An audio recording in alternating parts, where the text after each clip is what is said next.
Next Rajamouli cinema ఉంది కదా ఆడక తప్పదులే. అంటే అర్థం కాల. నెక్స్ట్ రాజమౌళి సినిమా ఉంది కదా, ఆడతారు అన్ని ఆటలు అని అంటున్నాను. అదే మీ ఇద్దరం కలిసి ఆడుకోవాలి. స్టేజ్ మీదకి సింపుల్గా నడిచి వస్తాను సార్ అన్నారు, కుదరదన్నారు. చూశారుగా ఎంట్రీ ఎలా ప్లాన్ చేశారు. సరే సార్, సింపుల్గా నా స్టైల్లో ఒక బులుగు చొక్కా వేసుకొని ఈవెంట్కి వస్తాను,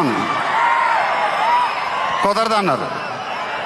చూశారుగా డ్రెస్సింగ్ ఎలా సెట్ చేశారు. ఎక్స్పీరియన్స్తో చెప్తున్నాను, బాగుంటుంది. అదేంటండి గుండీలు లేవు, ఒక 2-3 బటన్స్ అని ఇవ్వండి అన్నాను,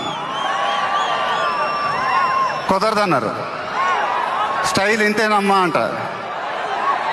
ఇంకా నయం చొక్కా లేకుండా రమ్మన్లా.